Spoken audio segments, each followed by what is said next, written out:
नक्कली शरणार्थी प्रकरणका 16 अभियुक्त जेल चलान। कान्तिपुर समाचारमा आज नेपालमा पहिलो पटक भेटिए मंकी पक्स भाइरसका संक्रमित। प्रतिनिधि सभामा बजेटमाथि मन्त्रालयगत छलफल आज पनि जारी। लामो दूरीका यातायातले नयाँ बस पार्क प्रयोग गर्नै पर्ने काठमाडौँ महानगरपालिकाको निर्देशन व्यवसायीले टेरेनन्।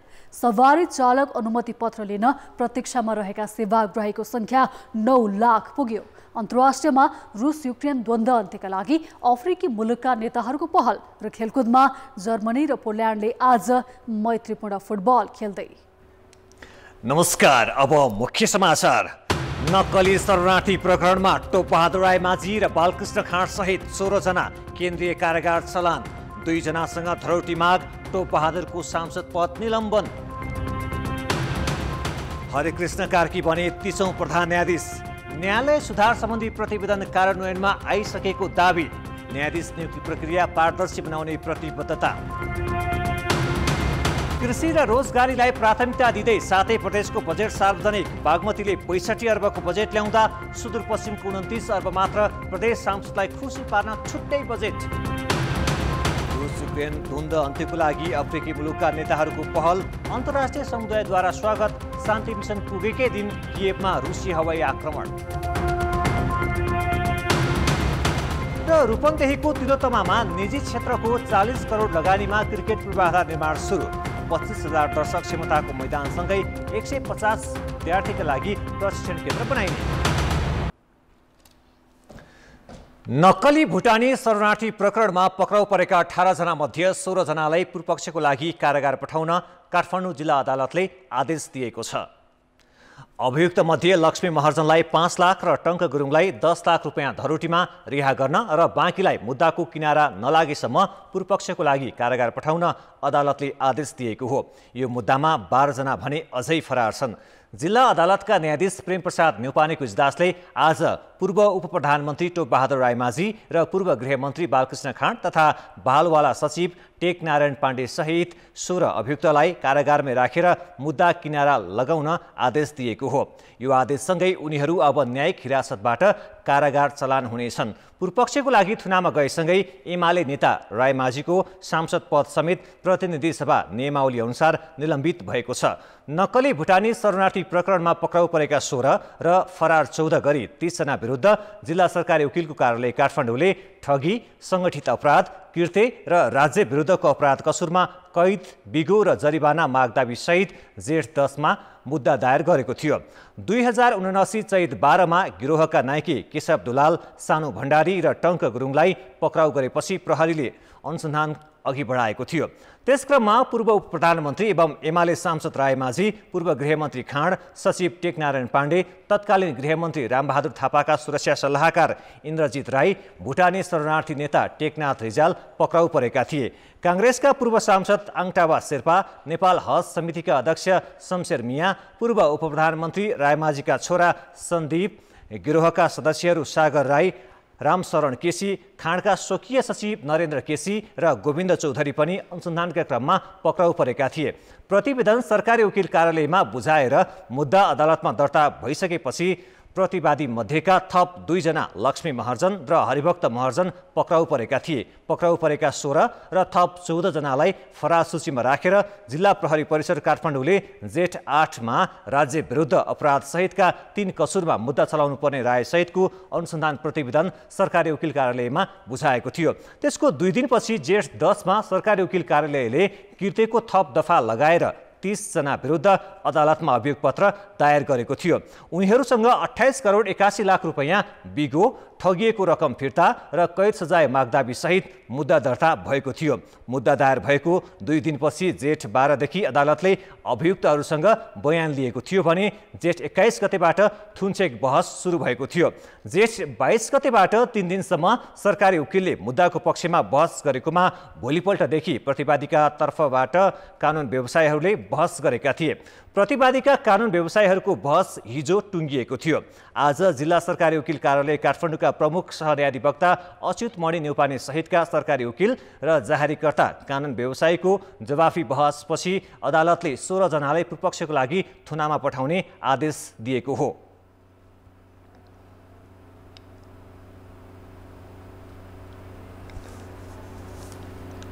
नक्कली शरणार्थी प्रकरणका 16 जना अभियुक्तलाई पूर्वपक्षको लागि थुनामै राख्ने अदालतको आदेशबारे थप जानकारी दिन अहिले सहकर्मीहरू रमेश थमुला काठमाडौँ जिल्ला अदालत र विकास आचार्य केन्द्रीय कारागार सुन्धारा परिसरबाट प्रत्यक्ष सम्पर्कमा छन्। सुरुवातमा म जान चाहन्छु रमेश थमुलातर्फ।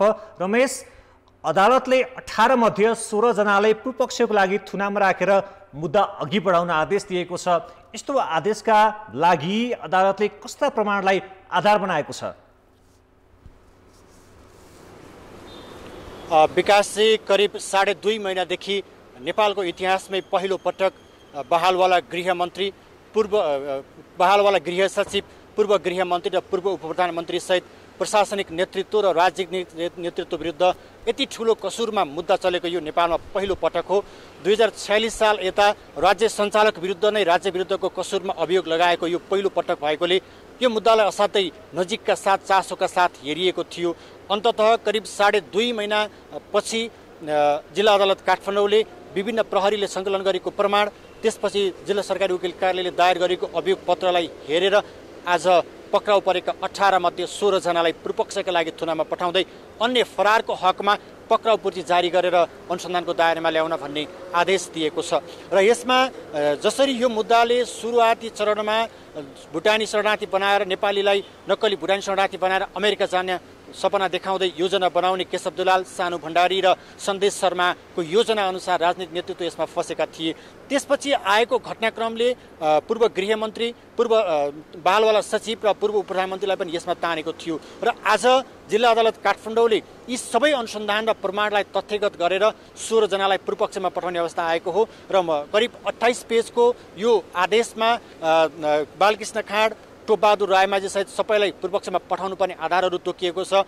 बालकृष्ण खाँडको हकमा विशेष गरेर बालकृष्ण पन्थी नेतृत्वमा बनेको कार्यदलले प्रतिवेदन बुझाइसकेपछिको अवस्थामा पनि 429 भित्र जो भुटानी शरणार्थी बनाउन भनिएको थियो त्यसमा नै विवाद छ भन्दा भन्दै बालकृष्ण खाँडले पुनः मन्त्री भएर फर्किएपछि यसलाई अर्को कार्यसमिति बनाएर थप भेरिफिकेसनको लागि पठाउनको लागि कार्यदल गठन गरेको र उनकै पालामा अर्को नक्कली प्रतिवेदन तयार भएको भन्ने कुरालाई अदालतले आधार बनाएर उनलाई पूर्वपक्षका लागि थुनामा पठाएको छ। त्यस्तै यो बीचमा बालकृष्ण पन्थीको रिपोर्टमा जसरी नक्कली बनाइएको छ त्यसलाई अर्को खडा गरेर गृह मन्त्रालयमा पेश गरिएको थियो।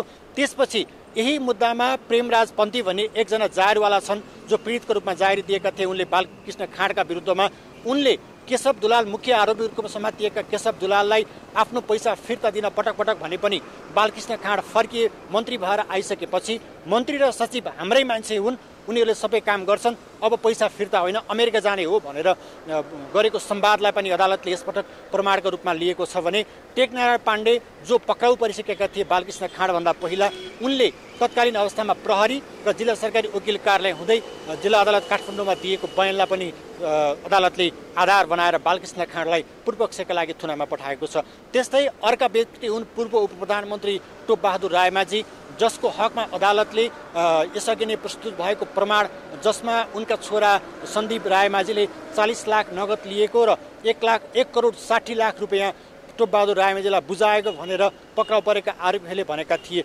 टोपबहादुर रायमाझीसँग आरोपीसँग विभिन्न स्थानमा खास गरी केशव दुलाल र सानु भण्डारीसँग उनले एभरेस्ट होटल लगायतका विभिन्न स्थानमा भेटेर तपाईँहरूको काम हुन्छ भनेर बोलेको र सानु भण्डारीको डायरीमा भेटिएको रकमको विवरणलाई पनि अदालतले प्रमाणको रूपमा लिएर त्यसलाई पनि आधार बनाएर उनलाई पूर्वपक्षका लागि थुनामा पठाउन आदेश दिएको छ भने सचिव टेकनारायण पाण्डेको हकमा पनि उनी जसरी गृह मन्त्रालयमा आए त्यसपछि उनले सचिव स्तरीय निर्णयबाट पहिला नै बालकृष्ण पन्थीको कार्यदलले पेश गरेको रिपोर्टमा भएका 429 जनामै शङ्कास्पद अवस्था देखिसकेको अवस्थामा सचिव टेकनारायण पाण्डेले अर्को समिति सचिव स्तरीय निर्णयबाट अर्को समिति बनाएर झापा स्थित जिल्ला प्रशासन कार्यालयका मा दिएर त्यसलाई पनि आधार बानेर उनलाई पनि पूर्वपक्षका लागि थुनामा पठाएको देखिन्छ भने अन्य प्रतिवादीको हकमा पनि त्यसरी नै जिल्ला सरकारी वकिल कार्यालय र प्रहरीले प्रस्तुत गरेको प्रमाणलाई आधार बनाएर पूर्वपक्षका लागि थुनामा पठाएको छ।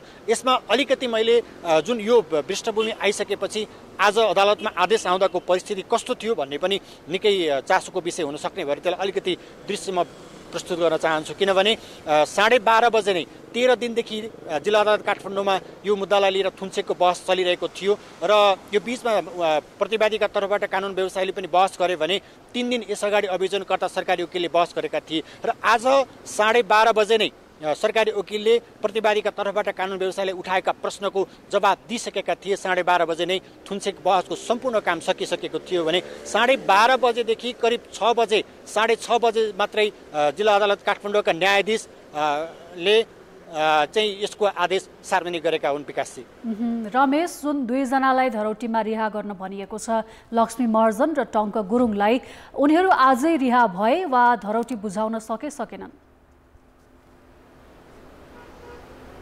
उनीहरूले आफन्त मार्फत आजै आफ्नो धरौटी रकम ल्याएर बुझाएर उनीहरू रिहा भइसकेका छन् र लक्ष्मी महर्जनका जो श्रीमान हुनुहुन्थ्यो हरिभक्त महर्जन, उनी भने पूर्वपक्षका लागि थुनामा गएका छन् र अन्य सबैलाई पूर्वपक्षका लागि पठाउने क्रममा सचिव टेकनारायण पाण्डे इजलास कक्षमै रोएका देखिन्थे भने अन्य व्यक्तिहरू पनि असाध्यै निराश मुद्रामा जुन उनले लामो समय करिब 5 घण्टा 6 घण्टा भन्दा बढी समय आदेशको प्रतीक्षा गरेर बसेका व्यक्तिहरू पनि जुन जिल्ला न्यायाधीश प्रेम प्रसाद नेउपानेले इजलासमा आएर 2 शब्द मात्रै भनेर गएका थिए कि उनले लक्ष्मी महर्जन र टङ्क गुरुङलाई लक्ष्मी महर्जनलाई 5 लाख र टङ्क गुरुङलाई 10 लाख धरौटीमा रिहा गर्ने बाहेक सबैलाई पूर्वपक्षमा पठाउने निर्णय गरेको छु भनेर 2 शब्द मात्रै बोलेर न्यायाधीशभित्र प्रवेश गरेपछि त्यो इजलास कक्षको अवस्था एकदमै सन्नाटा देखिएको थियो। सचिव टेकनारायण पाण्डे भित्रै रोएका थिए भने अन्य व्यक्तिहरू पनि बालकृष्ण खाँड निकै गम्भीर मुद्रामा उनले असाध्यै निराश अवस्थामा देखिन्थे भने टोपबहादुर रायमा चाहिँ पनि उनी असाध्यै भावुक अवस्थामा रुने अवस्थामा देखिएका थिए र यस हिसाबले लक्ष्मी महर्जन 5 लाख धरौटी बुझाएर रिहा भएकी छिन् जसका श्रीमानलाई पूर्वपक्षका लागि थुनामा पठाएको छ भने अन्य टङ्क गुरुङ जसको होटलमा रेस्टुरेन्टमा पटक पटक बैठक भएको भनेर आरोप लागेर पक्राउ परेका थिए उनी पनि 10 लाख धरौटी बुझाएर आजै रिहा भइसकेका छन्। रमेश, म एकछिन केन्द्रीय कारागार डिल्ली बजारतर्फ विकास आचार्य रहेका छन्, उनलाई जोड्न चाहन्छु। विकास, तपाईँ केन्द्रीय कारागार परिसरमा हुनुहुन्छ, त्यहाँको परिदृश्य कस्तो छ?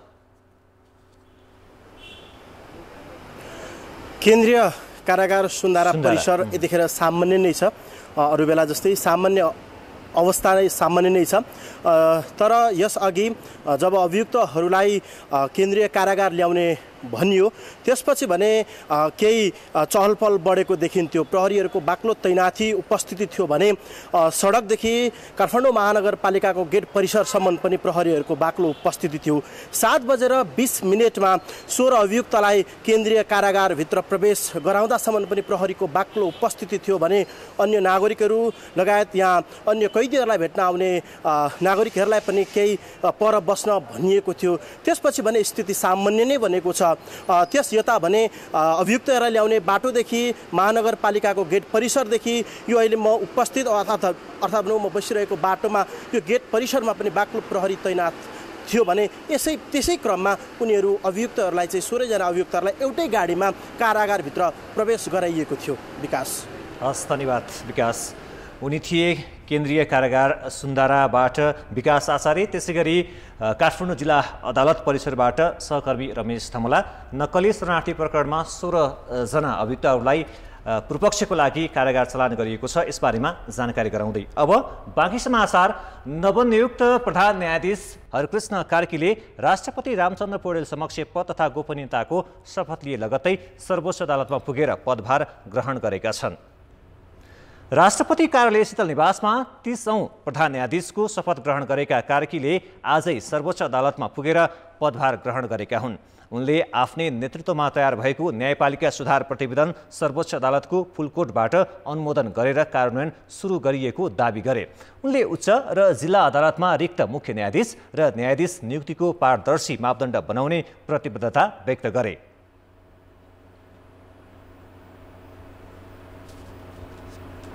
न्यायलाई अलि छिटो छरितो पनि बनाउने, सरल पनि बनाउने, सुलभ पनि बनाउने र कम खर्चिलो पनि बनाउने र एकदमै सहज ढङ्गले सेवाग्राहीहरूले चाहिँ मतलब सेवा प्राप्त गर्न सक्ने स्थिति पनि सिर्जना गर्ने भन्ने लाइनबाट हामीले अहिले केही न केही सुधारका कार्यक्रमहरू पनि अगाडि बढाइरहेको हुनाले गर्दाखेरि अब अहिले हामी त्यही नै कुरालाई चाहिँ गर्ने हो र हामीले वास्तवमा चाहिँ के भने अब अहिले तत्कालै हामीले गर्न सक्ने भनेको हरेक कुरालाई जवाबदेहीपूर्ण ढङ्गले चाहिँ हामी निर्वाह गर्दै जाने। यसअघि आजै बसेको संसदीय सुनवाई समितिले प्रधान न्यायाधीशमा कार्कीलाई सर्वसम्मत अनुमोदन गरेको थियो। उनी सर्वोच्चमा 9 महिनादेखि कायम मुकायम प्रधान न्यायाधीशका रूपमा काम गर्दै आएका थिए।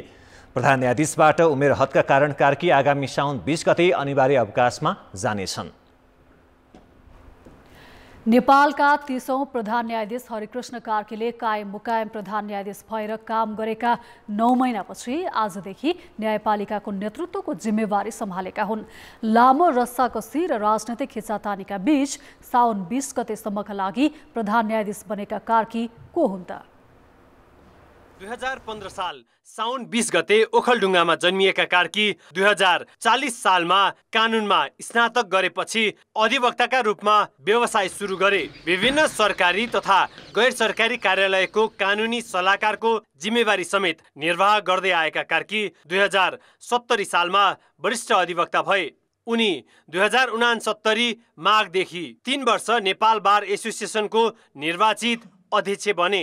बारको अध्यक्षको कार्यकाल पूरा नगर्दै केपी शर्मा ओली पहिलो पटक प्रधानमन्त्री हुँदा 2072 असोज 28 गते महान्यायाधिवक्तामा नियुक्ति भए। करिब 5 महिना महान्यायाधिवक्ताको जिम्मेवारी सम्हालेका उनलाई संवैधानिक परिषदले 2072 फागुन 18 गते सर्वोच्चको न्यायाधीशमा सिफारिस गर्यो। लगत्तै उनले महान्यायाधिवक्ताको जिम्मेवारी छाडेका थिए।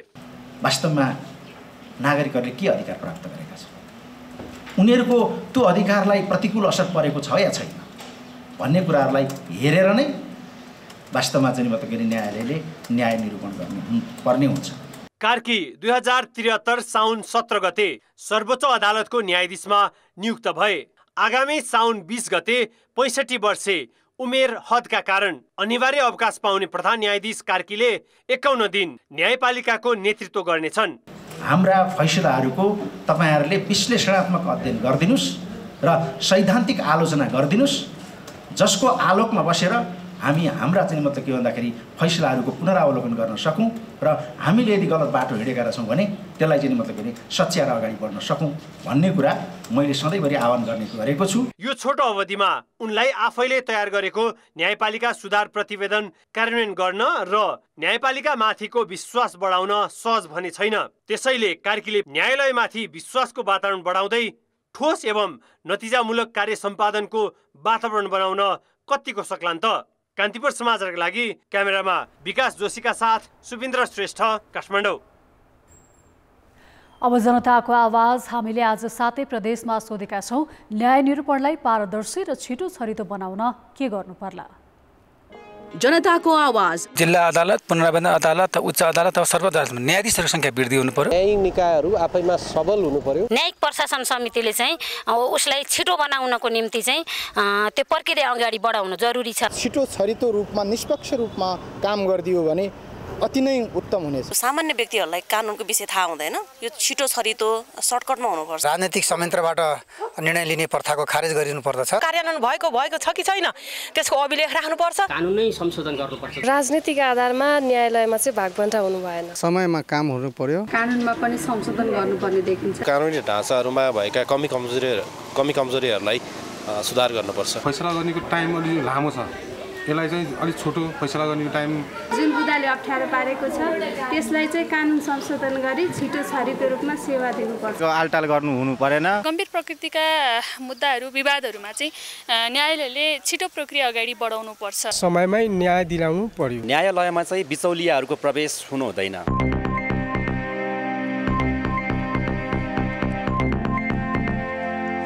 प्रतिनिधि सभामा आगामी आर्थिक वर्षको बजेटमाथि आज पनि मन्त्रालयगत छलफल जारी रह्यो। बैठकमा सहभागी सांसदहरूले बजेटमाथि महिनौं बहस गरे पनि संशोधन नहुने भएकाले छलफलको औचित्य नै नरहेको बताए। उद्योग, वाणिज्य तथा आपूर्ति, भूमि व्यवस्था, सहकारी तथा गरिबी निवारण र भौतिक पूर्वाधार तथा यातायात मन्त्रालयको बजेटमाथि आज छलफल भएको हो।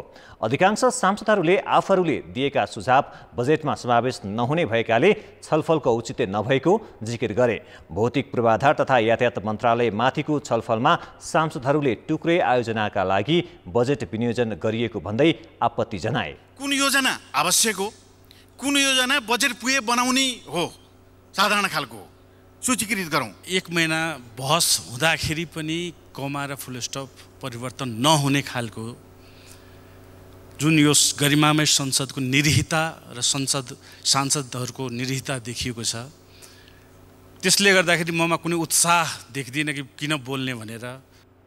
भूमि व्यवस्था, सहकारी तथा गरिबी निवारण मन्त्रालयको बजेटमाथिको छलफलमा भाग लिँदै सांसदहरूले भूमिहीन तथा अव्यवस्थित बसोबासीलाई तत्काल लालपूर्जा दिएर व्यवस्थापन गरिनुपर्ने बताए। उद्योग, वाणिज्य तथा आपूर्ति मन्त्रालयको बजेटमाथिको छलफलमा सांसदहरूले औद्योगिक क्षेत्रको अवस्था सुधार गरेर रोजगारीका अवसर सृजना गर्नुपर्ने बताए। अव्यवस्थित बसोबासीहरूलाई र भूमिहीनहरूलाई यो हामीले जुन लालपूर्जा वितरण गर्ने भनेका छौँ, यसलाई चाँडोभन्दा चाँडो व्यवस्थापन गर्न जरुरी छ भन्ने म ठान्छु। उद्योगमा लगानी गर्न प्रेरणा दिनुपर्ने बेलामा, रोजगार सिर्जना गर्न भूमिका खेल्नुपर्ने बेलामा सरकारले अलिक बेसी करमुखी बनेर समग्र लगानीको वातावरणलाई निरुत्साहित गर्न उद्यत भएको महसुस भएको छ। देशमा रहेको उद्योग बन्द भएको छ, के अर्थव्यवस्था यसरी समृद्ध हुन सक्छ? यसअघि प्रतिनिधि सभाको शून्य समयमा सांसदहरूले आज पनि नागरिकताविहीनलाई नागरिकता दिने पहल गर्न र मनसुनजन्य विपदबाट हुने क्षति कम गर्न सरकारलाई आग्रह गरे। नेपालमा पहिलोपटक एकजनामा एमपक्स भाइरसको संक्रमण पुष्टि भएको छ। स्वास्थ्य तथा जनसङ्ख्या मन्त्रालयका अनुसार 60 वर्षीय एक विदेशी महिलामा एमपक्स परीक्षणपछि संक्रमण पुष्टि भएको हो। एमपक्स रोग मंकीपक्स भाइरसबाट हुने एक खालको सरुवा रोग हो। एमपक्ससँग मिल्दोजुल्दो लक्षण भेटिएपछि उनको काठमाडौँ स्थित राष्ट्रिय जनस्वास्थ्य प्रयोगशाला टेकुमा परीक्षण गरिएको थियो। उनी चिकित्सकको निगरानीमा रहेकी छिन्। एमपक्स रोग मानिस वा जनावरबाट सर्ने गर्छ। मंकीपक्स मध्य पूर्वी र पश्चिम अफ्रिकामा निरन्तर देखा परेको छ। यो रोगका लागि लोखर्के र बाँदर संवेदनशील मानिन्छन्। एमपक्स रोग संक्रमित व्यक्ति वा संक्रमित पशुसँगको सम्पर्कमा आउँदा घाउ, खटिरा, बिमिरा, थुक, र्याल लगायतबाट सर्छ। यसले ज्वरो आउने, छालामा डाबर देखा पर्ने, शरीर दुख्ने, आँखामा संक्रमण हुने जस्ता लक्षण देखिने स्वास्थ्य मन्त्रालयले जनाएको छ। एमपक्ससँग मिल्दो लक्षण भएमा चिकित्सकको सल्लाह लिन स्वास्थ्य मन्त्रालयले आह्वान गरेको छ। हालसम्म 111वटा देशमा एमपक्स संक्रमणको पुष्टि भइसकेको छ। सन् 2022 र 2023मा यसले विश्वव्यापी प्रकोपको रूप लिएको थियो। कोशी बाहेकका 6 प्रदेशले आज आगामी आर्थिक वर्षको बजेट सार्वजनिक गरेका छन्। सबैभन्दा ठूलो आकारको बजेट बागमती प्रदेशले सार्वजनिक गरेको छ। स्रोत व्यवस्थापन गर्न नसकिरहेका बेला सांसदको तजविजमा हुने खर्चको आलोचना भए पनि लगभग सबै प्रदेशले संघीय सरकारकै सिक्को गर्दै निर्वाचन क्षेत्र विकास कोषलाई निरन्तरता दिएका छन्। बागमती सरकारले सङ्घको सिक्को गर्दै सांसद खुसी पार्न निर्वाचन क्षेत्र विकास कोष ल्याएको छ। गण्डकी प्रदेश सरकारले पनि सांसदले रोजेका आयोजनामा 2 करोड खर्च गर्न मिल्ने गरी कार्यक्रम ल्याएको छ। लुम्बिनीले भने गत वर्षकै कार्यक्रमलाई निरन्तरता दिँदै एक निर्वाचन क्षेत्र बराबर 2 करोड 25 लाखसम्मको योजना सांसदले छान्न पाउने व्यवस्था गरेको छ। कर्णालीमा अघिल्लो वर्ष प्रत्येक निर्वाचन क्षेत्रमा 5 करोड बाँडेकोमा यसपालि पनि निरन्तरता दिएको छ। सुदूरपश्चिममा यस वर्ष प्रत्येक निर्वाचन क्षेत्रमा 3 करोड दिने व्यवस्था गरिएको छ। बागमती प्रदेशले सबैभन्दा ठूलो आकारको बजेट ल्याएको छ। कर्णाली बाहेक सबैजसो प्रदेशले बजेट गत वर्षको तुलनामा घटाएका छन्।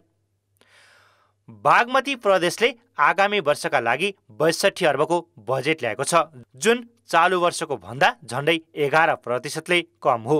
बजेटको समग्र नेचर हेर्दा कार्यक्रमको पोइन्ट अफ भ्यूबाट निरन्तरता हिजोको विगतका बजेटहरूभन्दा अलिकता फरक किसिमको छ, फरक किसिमको ल्याउन खोजिएको जस्तो देखिएको छ। तर अलिकता तथ्यको आधारमा छैन। भोलि त्यसले चाहिँ हाम्रो बागमती प्रदेशको चाहिँ उत्पादन र उत्पादकत्वमा चाहिँ कसरी वृद्धि गर्छ भनेर चाहिँ अलिकता तथ्य र तथ्याङ्कको आधारमा चाहिँ विश्लेषण नगरिकन ल्याइएको हो कि जस्तो लागेको छ। त्यस्तै गण्डकी प्रदेशले 33 अर्ब 42 करोडको बजेट सार्वजनिक गरेको छ। यो चालु आर्थिक वर्षको भन्दा 5% कम हो। गण्डकीमा कृषि र पर्यटनलाई जोड दिने गरी कार्यक्रम तर्जुमा भएका छन्। त्यस्तै कर्णाली प्रदेशले चालु खर्च कम गर्न प्रदेश मातहतका सबै निर्देशनालयलाई मन्त्रालयमा गाभ्ने वा जिल्ला कार्यालयका रूपमा रूपान्तरण गर्ने योजना बनाएको छ। कर्णालीले 33 अर्ब 37 करोडको बजेट सार्वजनिक गरेको छ। कर्णाली समृद्ध योजना मार्फत रोजगारी सिर्जनादेखि रैथाने बालीको बजारीकरणसम्मका कार्यक्रम बजेटमा राखिएको छ। सुदूरपश्चिम प्रदेश सरकारले 29.26 करोडको बजेट सार्वजनिक गरेको छ, जसमा निजी तथा सार्वजनिक विद्युतीय सवारी साधनमा सवारी साधन कर लिने घोषणा गरिएको छ भने टेलिमेडिसिन सेवादेखि स्वास्थ्य बिमासम्मका कार्यक्रम घोषणा गरिएको छ। अन्तर सरकारी वित्त व्यवस्थापन ऐन 2074 मा प्रदेश सरकारले असार 1 गतेभित्र आगामी आर्थिक वर्षको बजेट सार्वजनिक गरिसक्नुपर्ने व्यवस्था छ। जस अनुसार नै कोशीले अध्यादेश मार्फत बिहिबार बजेट सार्वजनिक गरेको थियो भने अन्यले शुक्रबार सार्वजनिक गरेका हुन्। सबै प्रदेशले शिक्षा, स्वास्थ्य, रोजगारी र आय आर्जनलाई प्राथमिकतामा राखेर कार्यक्रम ल्याएका छन्। कान्तिपुर समाचारका लागि जिल्ला सहकर्मीहरूका साथ सुमन पन्त र सुदिल पोखरेल, काठमाडौँ। मध्य प्रदेश सरकारले आज 44 अर्ब 11 करोड 46 लाख 32 हजार रुपियाँको बजेट सार्वजनिक गरेको छ, जसमा चालु खर्च 18 अर्ब 21 करोड 76 लाख 14 हजार र पुँजीगततर्फ 25 अर्ब 69 करोड 70 लाख 18 हजार रुपियाँ छुट्याइएको छ। आगामी आर्थिक वर्षमा 4 अर्ब 36 करोड 81 लाख 7 हजार राजस्व सङ्कलन हुने अनुमान गरेको प्रदेश सरकारले सङ्घबाट 11 अर्ब 38 करोड 19 लाख रुपियाँ प्राप्त हुने उल्लेख गरेको छ। वित्तीय व्यवस्थातर्फ 20 करोड अर्थात् 0.45% विनियोजन गरिएको छ। कृषिलाई प्राथमिकता दिइएको बजेटमा प्रदेशका अर्थमन्त्री सञ्जय कुमार यादवले किसानको बजार पहुँच सहज बनाउन 20 करोड रुपियाँ विनियोजन गरिएको उल्लेख गरे।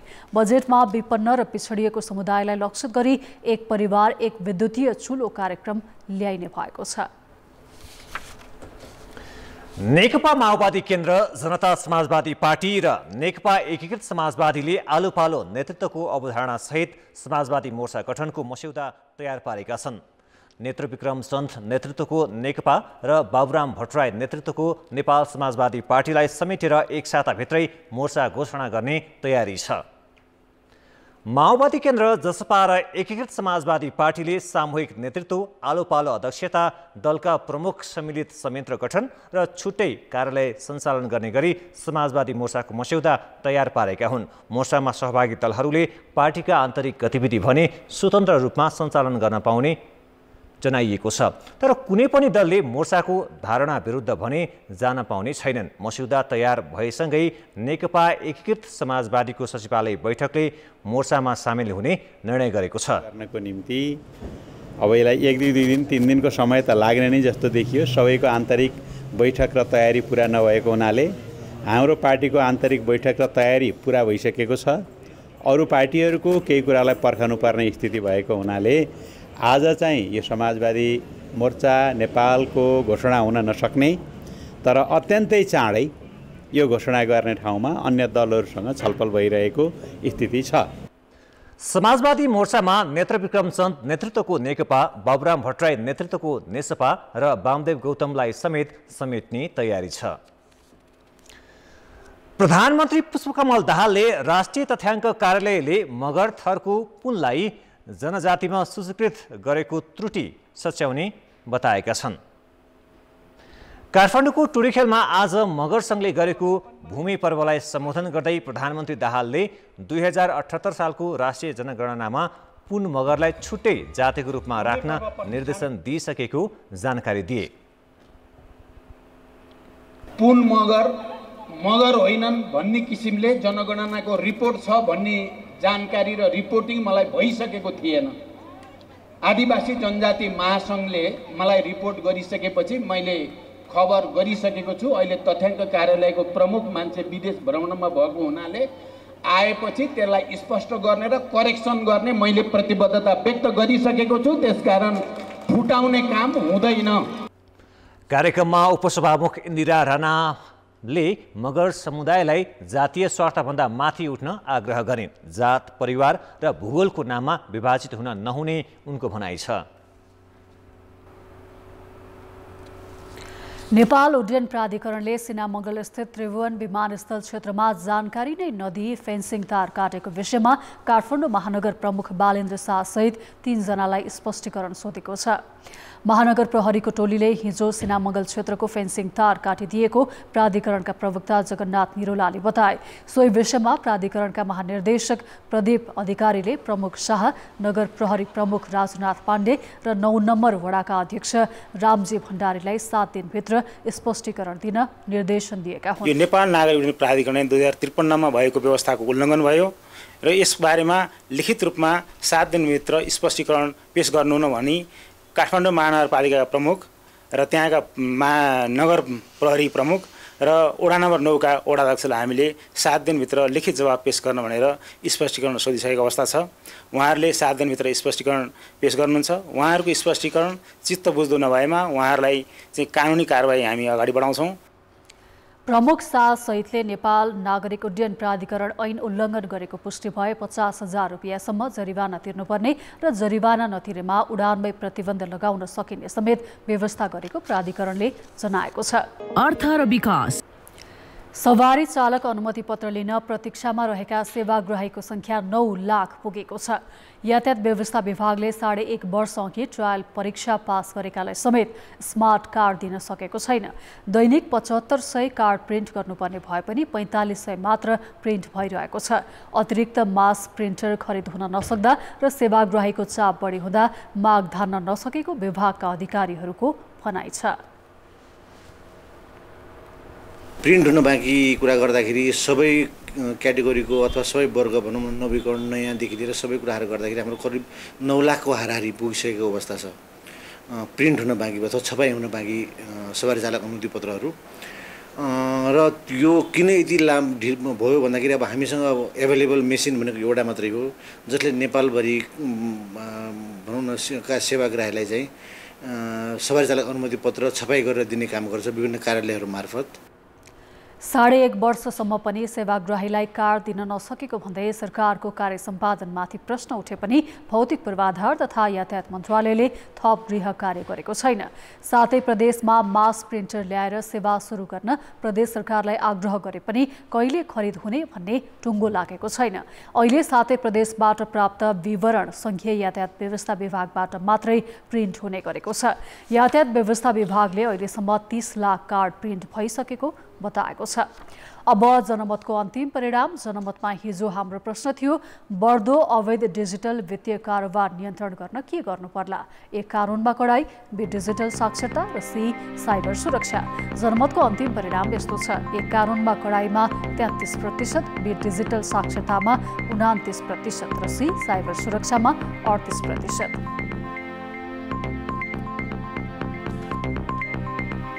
अब आजको प्रश्न। जनमत। हाम्रो प्रश्न छ, सवारी चालक अनुमति पत्र वितरणको गति किन सुस्त भएको होला? ए, छपाईमै समस्या, बी, प्रभावकारी नभएर र सी, नीतिगत कमजोरी। जनमतको अन्तिम परिणाम भोलि साँझ 8 बजेको कान्तिपुर समाचारमा प्रसारण गर्नेछौँ। कृपया NEWS news space A, B वा C टाइप गरी 34001मा SMS गरी आफ्नो मत व्यक्त गर्नुहोला। काठमाडौँ महानगरपालिकाले उपत्यकामा भित्रिने र बाहिरिने सबै खाले यात्रुवाहक सवारी साधनले आजदेखि गोङ्गपो स्थित नयाँ बस पार्क प्रयोग गर्नुपर्ने व्यवस्था लागू गरेको छ। वैशाख 29 गते गरेको निर्णयलाई कार्यान्वयन गर्न महानगरपालिकाले विभिन्न ठाउँका टिकट काउन्टर समेत हटाएको छ। तर यातायात व्यवसायीले भने महानगरको निर्णय अव्यावहारिक भएको भन्दै नयाँ बस पार्क जान नसकिने अडान दोहोर्याएका छन्। काठमाडौँ उपत्यकाबाट चल्ने सवारी साधनलाई यातायात व्यवसायीले कलङ्की, कोटेचोर, गौशाला र चाबी जस्ता चोकमा टिकट काउन्टर राखेर यात्रु चढाउने र ओराल्ने गरेपछि ट्राफिक जाम बढेको भन्दै त्यसलाई व्यवस्थित गर्न महानगरपालिकाले नयाँ बस पार्क प्रयोग गर्न निर्देशन दिएको हो।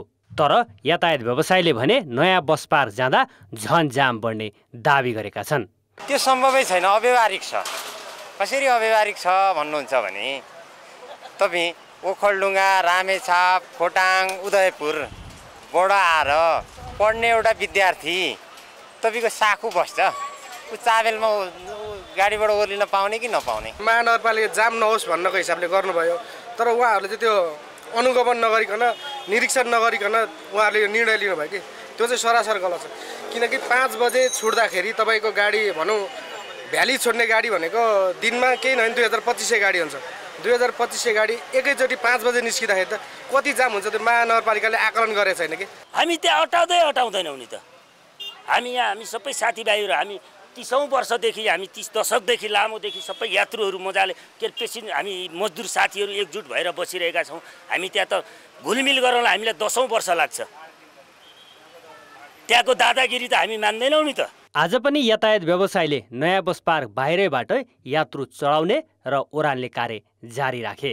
नयाँ बस पार्क भन्दा बाहिर राखिएका टिकट काउन्टरबाट यात्रु ठगिने गरेको भन्दै त्यसलाई व्यवस्थित गर्न यातायात व्यवसायी, ट्राफिक विज्ञ र महानगरपालिका सहितको 14 सदस्यीय समिति गठन भएको छ। यातायात क्षेत्रलाई व्यवस्थित गर्न महानगरको निर्णय कार्यान्वयन गर्नुपर्ने यातायात क्षेत्रको छाता संगठनको समेत स्वीकारोक्ति छ। महानगरपालिकाले चालेको कदमलाई पनि राम्रो कुरा हामीले ग्रहण गर्नुपर्छ। किनभने यो सबै खालि जहिलेसुकै यातायातको व्यथिति मात्रै भएन, व्यथिति अन्त्यको लागि केही न केही स्ट्रङली कदम चाल्ने मान्छे कोही न कोही चाहिन्छ। कसै न कसैले कदम चाल्नुपर्छ। अनि जीवनभरि यातायातमा भनिरहने अनि के भन्छ यातायातमा व्यथिति भए पनि भन्ने, यातायातको भन्दा लाज हुन्छ पनि भन्ने, अनि सुधारका केही कुराहरू आउँदाखेरि अनि विरोध भन्ने कुरा। वैशाख 29 गते काठमाडौँका मेयरको निर्णय र जेठ 14 गते महानगरका ट्राफिक विज्ञ जगतमान श्रेष्ठको उपस्थितिमा भएका निर्णयहरू असार 1 गतेदेखि अनिवार्य लागू गर्ने भन्दै जेठ 19 गते महानगरले समय दिएर सूचना प्रकाशित गरेको थियो। तर व्यवसायीले भने सबै गाडी अट्ने क्षमता नभएको नयाँ बस पार्क जानै पर्ने नियम लगाएर बस पार्क सञ्चालकलाई पोस्ट्ने नीति लिएको तर्क गर्दै आएका छन्। कान्तिपुर समाचारका लागि क्यामेरामा विकास जोशीका साथ भरत रावल, काठमाडौँ। अब अन्तर्राष्ट्रिय समाचार। 7 अफ्रिकी मुलुकका नेताहरूले रुस र युक्रेन बीचको द्वन्द्व अन्त्यका लागि पहल थालेका छन्। दक्षिण अफ्रिकाका राष्ट्रपति सिरिल रामफोसा सहितको शान्ति टोली युक्रेनको कियव पुगेको हो। दक्षिण अफ्रिका, इजिप्ट, अफ्रिकी युनियन, सेनेगल, कोमोरोस, युगान्डा र जाम्बियाका नेताहरू सहितको टोली कियवपछि मस्को जानेछन्। यो युद्ध रुस र युक्रेन बीचको भन्दा रुस र पश्चिमा मुलुक बीचको रहेको अफ्रिकी नेताहरूको धारणा छ। अफ्रिकी नेताहरूको यस प्रयासलाई अन्तर्राष्ट्रिय समुदायले पनि स्वागत गरेका छन्। शान्ति मिसनले दुवै पक्षबीच वार्तालाई जोड दिएको छ। युद्धका कारण युक्रेनबाट खाद्यान्न र रुसबाट मल आपूर्ति अवरुद्ध हुँदा विश्वभर खाद्य असुरक्षामा वृद्धि भएको छ। उपराष्ट्रपति रामसहाय प्रसाद यादवले बौद्धिक जनशक्तिलाई मुलुकको सेवामा लगाउन लोकसेवा आयोगले समयानुकूल पाठ्यक्रम तथा परीक्षण विधिमा सुधार गर्नुपर्ने बताएका छन्। लोकसेवा आयोगको 73औं वार्षिकोत्सवलाई आज सम्बोधन गर्दै उपराष्ट्रपति यादवले नेपालबाट बौद्धिक जनशक्ति विदेश पलायन भइरहेको भन्दै त्यस्तो जनशक्तिलाई नेपालमै सेवा गर्न प्रेरित गर्नुपर्ने बताएका हुन्। उनले कर्मचारी भर्ना र छनौट प्रक्रियासँगै परीक्षण विधिमा सुधार गर्नु जरुरी रहेको बताए। समावेशी समूहतर्फ उम्मेदवार छनौट प्रक्रियालाई समय सापेक्ष परिष्कृत गर्दै यी समूहबाट थप उम्मेदवार सफल हुन सक्ने गरी कार्य सम्पादन गर्ने विश्वास मैले लिएको छु। साथै ठूलो संख्यामा विदेश पलायन भएका बौद्धिक जनशक्तिलाई आफ्नै मुलुक। उपराष्ट्रपति यादवले संघीयताको भावना अनुसार समावेशीतर्फ उम्मेदवार छनौट प्रक्रियालाई पनि समय सापेक्ष बनाउन आवश्यक रहेको बताए।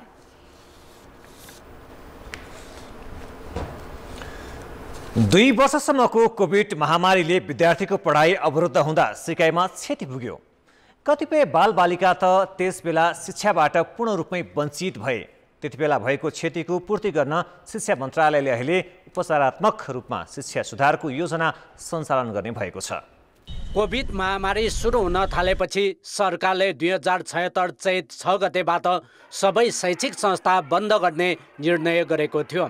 त्यसबेला विद्यालयदेखि विश्वविद्यालय तहसम्मकै शिक्षण संस्था ठप्प हुँदा शिक्षण सिकाइमा ठुलो क्षति पुगेको थियो। विद्यालयहरूमा महिनौसम्म भौतिक उपस्थितिमा पठन पाठन हुन सकेको थिएन। खुल्ला शिक्षा र वैकल्पिक माध्यमबाट शिक्षण सिकाइ पनि प्रभावकारी भएको थिएन। त्यसबेला सामुदायिक र निजी गरी 35,000 विद्यालयका करिब 70 लाख बालबालिकाको सिकाइमा असर पुगेको अनुमान छ। अहिले शिक्षा मन्त्रालयले बालबालिकाको सिकाइमा परेको क्षतिको अवस्था पत्ता लगाउन थालेको छ। त्यसपछि कमजोर समूहका बालबालिकालाई सुधारात्मक शैक्षिक योजना सञ्चालन गर्ने तयारी मन्त्रालयको छ।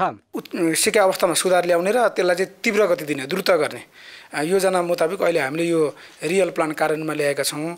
र यसको मुख्य आशय के हो भन्दाखेरि न्यूनतम योग्यता हासिल नगरिकन माथिल्लो कक्षामा पुगेका बालबालिकाहरूको चाहिँ सिकाइ अवस्था पत्ता लगाउने र ज्यादै कमजोर देखिएका 3वटा समूहलाई हामी विशेष कार्यक्रमका साथ अगाडि बढ्ने योजना चाहिँ त्यो प्लानमा रहेको छ। सरकारले कक्षा 3 देखि 8 सम्मका विद्यार्थीका लागि निदानात्मक परीक्षणका सामग्री विकास गरिसकेको छ। कमजोर बालबालिकाको समूह विभाजन गरी उपचारात्मक शिक्षण सिकाइ मार्फत सिकाइ उपलब्धि सुधार गर्ने योजना सरकारको छ। यस्तो सिकाइले कोभिडको समयमा बालबालिकाको शिक्षण सिकाइमा पुर्याएको असरलाई कम गर्न सकिने विश्वास शिक्षक तथा विद्यार्थीको छ। म्याथ साइन्स जस्ता विषयमा पढाएर यो दुईटा विषयमा भाषाका विषयहरूमा अतिरिक्त कक्षालाई व्यवस्थापन गर्न सकियो, त्यो क्षति चाहिँ अवश्य पनि परिपूर्ति हुन्छ। पढाइ लस भएको हुनाले अनि पढाइ राम्रो बनाउनको लागि चाहिएको अनलाइन क्लास धेरै पढ्न नपाएर त्यो अनलाइन क्लासमा एकछिन रुक्नुपर्छ टाइम हुन्छ भनेर पनि थाहा थिएन। अनि त्यस भएर विद्यार्थीलाई नियमित कक्षामा शिक्षण सिकाइमा विशेष सामग्री प्रयोग गरी पठन पाठन गराउने अवधारणा लगायत 17वटा विकल्प यसमा समावेश छन्। स्थानीय तहहरू पनि कोभिडले शिक्षण सिकाइमा क्षति पुगेका बालबालिकालाई समन्वयात्मक रूपमा सुधारका कार्यक्रम सञ्चालन गर्न तयार देखिएका छन्। कोभिडले गर्दाखेरि शिक्षामा धेरै असर परेको छ, जसको कारणले पठन पाठन पूर्ण रूपमा ठप्प भएको थियो। त्यसलाई परिपूर्ण गर्नको लागि गभर्मेन्टले जुन चाहिँ नयाँ योजना ल्याएको छ, विद्यार्थीमा हिजो ग्याप भएको 2 वर्षको जुन चाहिँ ग्याप थियो त्यसलाई चाहिँ परिपूर्ति गर्नको लागि ठुलो मद्दत पुगेको छ। कोभिडका कारण बालबालिकाको शिक्षण सिकाइमा परेको क्षतिले दीर्घकालीन असर नपुगोस् भनेर सरकारले ल्याएको सुधारको योजनाले विद्यार्थीको पढाइको गुणस्तरमा पक्कै पनि केही सहयोग पुग्न सक्छ। कान्तिपुर समाचारका लागि क्यामेरामा पशुपति बुराथकीका साथ नारायण किलम्बु, काठमाडौँ। खेलकुद समाचार। कान्तिपुर खेलकुद समाचारमा स्वागत छ। रूपन्देही जिल्ला क्रिकेटको उर्वर भूमि मानिन्छ। यही जिल्लाका राजु खड्का, शक्ति गौचनदेखि कुशल मल्लसम्मको पुस्ताले राष्ट्रिय टिमबाट देशको प्रतिनिधित्व गरिसकेका छन्। तर मैदान अभावमा क्षमता हुँदाहुँदै पनि धेरै युवा खेलाडीको सपना गन्तव्यमा पुग्न सकेको छैन। तर अब यो अवस्था आउन नदिन निजी क्षेत्र नै 25,000 दर्शक क्षमताको क्रिकेटको पूर्वाधार निर्माणमा जुटेको छ। एक्स्ट्राटेक ओभल प्रणालीका निर्देशक विनोद कुँवर र chief operating officer Sudiksha Gautam नाताले श्रीमान श्रीमती हुन्। उनीहरूले अस्ट्रेलियामा आधारित एक्स्ट्राटेक आइटी ट्रेनिङ इन्स्टिच्युट सञ्चालन गर्दै आएका छन्। क्रिकेटको प्रशंसक यो दम्पतिले रूपन्देहीको तिलोत्तमामा अन्तर्राष्ट्रिय स्तरको मैदान निर्माण सुरु गरेको हो। मैदानका लागि चन्दा नउठाउने घोषणा गरेको यो जोडीले सरकारी सहयोगको भने अपेक्षा गरेको छ। क्रिकेट फ्यानको हैसियतले नेपालमा इन्फ्रास्ट्रक्चर होस् भन्ने चाहना धेरै टाइमदेखि भयो, तर पुरा हुन नसकेको कारणले गर्दा मैले नै आफ्ना अरू कुराहरू छोडेर चाहिँ क्रिकेट रङ्गशाला बनाउने प्रयोजन लिएको। रकमहरू चाहिँ हाम्रो चाहिँ अहिले चाहिँ हाम्रो पर्सनल छ, विनोद चाहिँ मेरो पर्सनल छ र हाम्रो चाहिँ एक्स्ट्राटेक ट्रेनिङ इन्स्टिच्युट छ सिडनीमा, र त्यो पनि आधार हो। र पछि प्लस चाहिँ हाम्रो चाहिँ सेयरहरू पनि खोल्छौँ, ओपन गर्छौँ। पछि हामी चन्दाहरू डेफिनेटली नै माग्दैनौँ र हाम्रो गभर्नमेन्ट अर्गनाइजेसनबाट सपोर्ट भयो भने हामी डेफिनेटली सपोर्ट लिन हाल्छौँ हामी। यो वर्ष खेल मैदान सहित 5,000 क्षमताको प्याराफिट बनाउने योजना छ। यहाँ 150 विद्यार्थीलाई आवासीय सुविधा सहितको प्रशिक्षण केन्द्र समेत निर्माण हुनेछ। आइसिसी मापदण्ड अनुसार 5 वर्षमा 25,000 दर्शक क्षमताको मैदान बनाउने लक्ष्य छ। एउटा मेन ठुलो ग्राउन्ड हुन्छ अनि अर्को चाहिँ एउटा एकाडेमीको लागि एउटा सानो ग्राउन्ड हुन्छ। त्यसमा चाहिँ एकाडेमीमा हामीले अलमोस्ट 150 जना स्टुडेन्टहरूको क्यापेसिटीको एकाडेमी तयार गर्दैछौँ। त्यसमा इन्डोर क्रिकेट हल, इन्डोर बलिङ ब्याटिङ गर्ने प्लस स्विमिङ पुल सहितको फेसिलिटी हामीले गर्दैछौँ। राष्ट्रिय टिमका पूर्व खेलाडी शक्ति गौचन एक्स्ट्राटेक ओभल मैदानको ब्रान्ड एम्बेसडर हुन्। 8 वर्षको बच्चादेखि नै हामीले चाहिँ त्यो बच्चालाई ग्रुम गर्न सक्छौँ र ग्रुम गर्न मात्रै होइन कि तिनीहरूलाई चाहिँ त्यो म्याचको सिनारियोमा पनि लिएर जान सक्छौँ। आई थिङ्क त्यो one of the best advantage हुन्छ। धेरै खेलाडीहरू छन् अब ग्राउन्ड नपाएर, एक्सपोजर नपाएर, गेम खेल्न नपाएर, टिममा नपर्ने यताउता छ। तर यस्तो ग्राउन्ड बन्यो भने चाहिँ सिनियर जुनियर सबै खालको प्लेयरहरूलाई चाहिँ धेरै फाइदा हुन्छ। क्रिकेट रङ्गशालाको महत्त्वपूर्ण भाग भनेको पिच हो। पिचलाई स्तरीय बनाउने जिम्मेवारी माधव पाठकले पाएका छन्।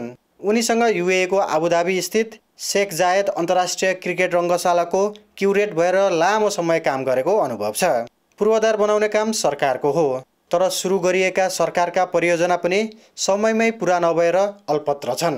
निजी क्षेत्रबाट यसअघि पनि रङ्गशाला बनाउने प्रयास भएको थियो, तर बजेट अभावमा पुरा हुन सकेन। आफ्नै लगानीमा निर्माण कार्य सम्पन्न गर्ने महत्त्वकांक्षी योजनासहित अघि बढेको यो दम्पति सफल भए सरकारलाई समेत दबाव पर्नेछ। कान्तिपुर समाचारका लागि भुवन पाण्डे, तिलोत्तमा नगरपालिका, रूपन्देही। राष्ट्रिय खेलकुद परिषदले 19औं एसियाली खेलकुदको 100 दिनको काउन्टडाउन सुरु भएको जनाएको छ। परिषदले आज एक कार्यक्रम गरी एसियाको सबैभन्दा ठूलो प्रतियोगिता आगामी असोज 6 देखि 21 गतेसम्म चीनको होङजाओ शहरमा हुने प्रतियोगिताको 100 दिनको काउन्टडाउन सुरु भएको बताएको। परिषद र ओलम्पिक कमिटीले एसियाली खेलकुदको तयारीलाई थप तीव्रता दिने प्रतिबद्धता जनाएका छन्। यस्तै युवा तथा खेलकुद मन्त्रालयले खेलाडीको प्रदर्शनका आधारमा सेवा सुविधा समेत वृद्धि गर्ने बताएको छ। नेपालले प्रतियोगिताका 23 खेलमा सहभागिता जनाउनेछ, जसमध्ये 15 खेलको छनौट पूरा भएको र बाँकी यही सातामा अन्तिम छनौट हुने बताइएको छ। आज भएको औपचारिक कार्यक्रममा तेक्वान्दो, कराते लगायतका खेलको प्रदर्शनी गरिएको थियो। साथै प्रतियोगितामा सहभागी हुने सबै खेलका पदाधिकारी र एथलिटहरू सहभागी भएका थिए। कान्तिपुर खेलकुद समाचार अहिलेलाई यति नै। कान्तिपुर समाचार अहिलेलाई सकियो। कान्तिपुर टेलिभिजन हेर्दै गर्नुहोला। नमस्ते।